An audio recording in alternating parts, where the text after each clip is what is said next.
ایک نمازی نماز پڑھ رہا تھا تو اس کے سامنے سے ایک عورت ننگے سر روتی ہوئی گزری۔ یہ نمازی سلام پھیر کر اس عورت پر بڑا ہی ناراض ہوا، کہنے لگا او کم بخت، تجھے شرم نہیں آتی اور تو دھیان نہیں کرتی، میں نماز پڑھ رہا تھا تو آگے ننگے سر سے گزر گئی اور کھلا چہرہ ہے، ننگے تیرے بال ہیں، نمازی کے آگے گزرتے ہوئے کچھ تو تجھے شرم آنی چاہیے تھی۔ اس عورت نے پہلے تو معافی مانگی، معافی مانگ کر کہنے لگی کہ صاحب وجہ اصل میں یہ ہے کہ میں اپنے شوہر کے ساتھ بڑی ہی محبت کیا کرتی تھی، اپنے خامد کے ساتھ عشق کیا کرتی تھی، مگر افسوس آج شوہر نے مجھے طلاق دے دی ہے۔ اس وقت میں غم زدہ ہو کر جا رہی تھی اور مجھے پتہ نہیں چلا کہ آپ نماز پڑھ رہے ہیں یا نہیں۔ اپنے شوہر کے عشق میں فنا ہو کر طلاق کی حالت میں میں آپ کے سامنے سے گزر گئی، مگر افسوس میں حیران ہوں اس بات پر کہ میں خامد کی محبت میں اس قدر فنا ہو گئی، میں خامد کے عشق میں اس قدر گرفتار ہو گئی کہ مجھے نمازی کے سامنے سے گزرنے کا پتہ ہی نہ چلا۔ اور تم اللہ کی محبت میں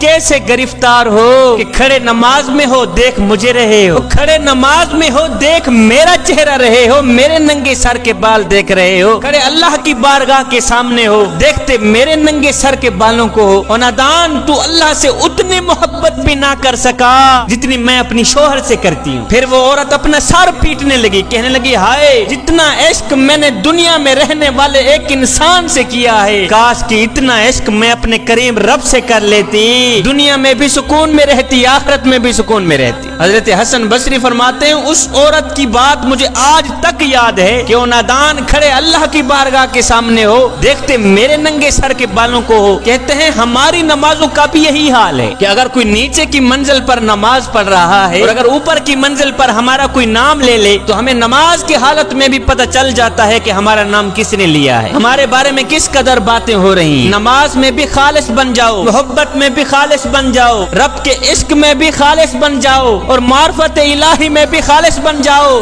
جب تم محبت میں، پیار میں، عشق میں، معرفت الہی میں خالص بن گئے تو یاد رکھنا ایک لمحہ وہ بھی آنے والا ہے کہ میرا اللہ خود فرمائے گا فاذکرونی اذکرکم، میرے بندے